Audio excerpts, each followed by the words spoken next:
So, what is this return that Allah Azza wa Jal speaks of? Most of the Mufassirun comment that this return is, of course, returning the human being after he is dead back to life. But there's something really beautiful and profound in the use of this word here, because Allah speaks of the human being, the fluid going into the woman in the form of basically just a fluid, and then what comes out of her womb is a human being. So what is entered is something dead, and what is returned is something fully formed. Something minuscule goes in and something profound comes out. Allah returns it, subhanahu wa ta'ala. The same way Allah says, if Allah can produce this return, after this fluid has gone in and turned out into a human being, Allah is capable then also of returning the human being from whatever form. If He can create the human being out of water and return him out of the womb, then the earth, the womb of the earth, will yield him back no matter what he turns into. So the earth is going to be talked about as a womb as the ayat continue. The word innahu here illustrates izalat ash-shak. What that implies is that there are people who are not willing to give this thought consideration. They'll go as far as to say, yes, the birth is miraculous. They'll go that far. But they were not willing to take that next step. Allah Azza wa Jalla is giving them that next step. إِنَّهُ عَلَى رَجْعِهِ لَقَادِرٌ. In the eloquence of the surah, we don't find إِنَّ اللَّهَ عَلَى رَجْعِهِ لَقَادِرٌ. And usually, so it says certainly He is capable of returning it. But the word He, a pronoun, is used typically when the noun is already mentioned. Like if you're telling someone a story and you say, once upon a time there was a man, the next sentence doesn't say the man went out to town, it says he went out to town, right? So the word He would be an illustration of a noun that was already mentioned. Interestingly, the word Allah hasn't occurred in the surah.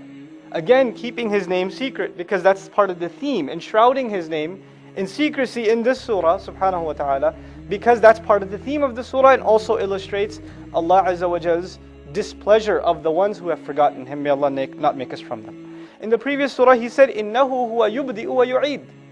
Exactly the same subject. No doubt it is He who initiates and brings back. Just like He initiates the creation of that fluid and brings it back a human being, and initiated the human being's existence on this earth and will bring it back in the next life after we are gone. Similarly, He says, إِنَّهُ عَلَى رَجْعِهِ لَقَادِرٌ. Now that this has been illustrated, Allah Azza wa Jal gives us the next conclusion. يَوْمَ تُبْلَى السَّرَائِرِ. The day on which secrets will be thoroughly tested and left out. Something that is pulled out and exposed to everybody. This is for what the word bala is used for, not just for testing, but for completely exposing. So Allah says when secrets, sara'ir, and by the way the word sara'ir comes from the singular sarira. Now there are two words in the root. There's sir, and the plural of sir, which means secret, is asrar, right? But then there's the word sarira, and the plural of that is sara'ir. And sarira is a very well guarded secret. Sir is a secret, but a sarira is like it's got mubalaghan. It's a really well guarded secret that nobody could find out about. It was protected by the ones who didn't want it exposed. Allah says they will be thrown out in the open like, open access information. Allah Azza wa Jal says, begins with another oath, which is very similar to the beginning oaths of the previous surah. He says, وَالسَّمَاءِ ذَاتِ الرَّجْعِ. I swear by the sky, and by that, all which is above, that possesses the feature of returning. ذَاتِ الرَّجْعِ, which is known for returning. That is used when something is replete with a feature. So the sky is being described as one that has the feature of returning something. So what does the sky return? We learn in tafsir that the sky returns with the rain over and over and over again. That's one implication of وَالسَّمَاءِ ذَاتِ الرَّجْعِ.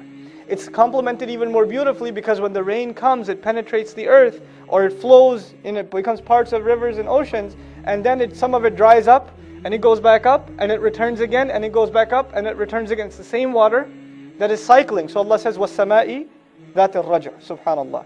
Another thing here that's been mentioned by more recent commentaries, like Sheikh Zanadani, who does a lot of science and Quran kind of research, he says, look, the ozone layer we know now, radiation comes from outer space and it gets sent back from the first layer of the sky here.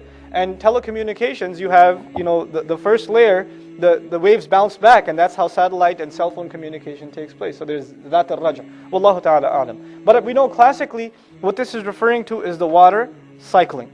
The water cycling. So the sky is known, وَالسَّمَاءِ ذَاتِ الرَّجْعِ وَالْأَرْضِ ذَاتِ الصَّدْرِ.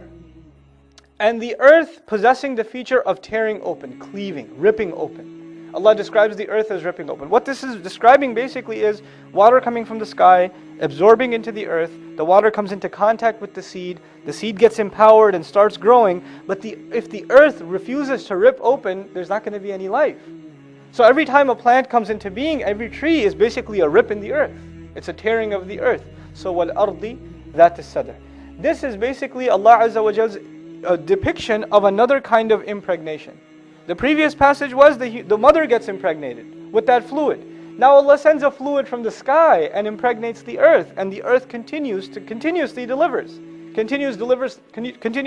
life on this earth. So Allah parallels our creation with the creation of plant life all around us because it's from the same creator. So He shows the parallel in the mechanism, subhanallah. So وَالْأَرْضِ ذَاتِ الصَّدْعِ. And the rain enters into the earth and gives it life, just like this revelation enters into the hearts of the people and gives their hearts life. It gives them life.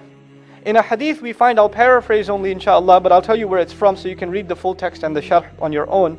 This is from Kitab al-Fada'il in Sahih Muslim. Bab bayan mithlu ma bu'ithtu. This is the example of what I have been given. The messenger says the example what I have been given in knowledge and guidance, and he gives examples, the likeness, the parallels with revelation. And one of them I'll paraphrase for you inshallah, again read it up in Sahih Muslim, also occurs in Bukhari, is that Allah, He says it's like rain coming from the sky, and there are three kinds of reactions.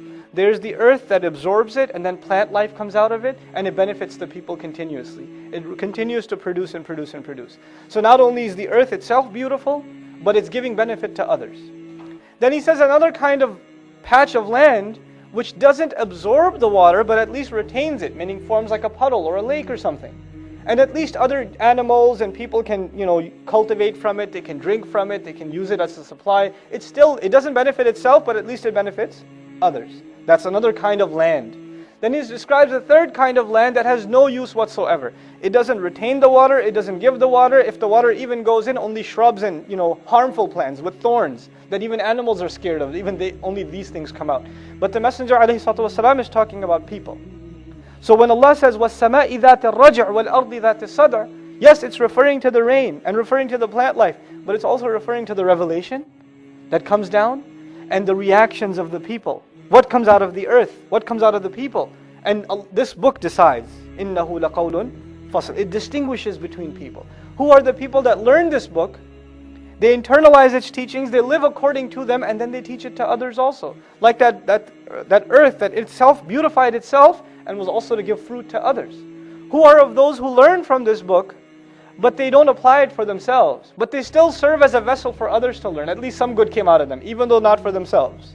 At least still some good came out of them. And who are of those, whether you give them this book or you don't give them this book, doesn't make any difference. Nothing changes in their life at all. Right? The Quran distinguishes between these people.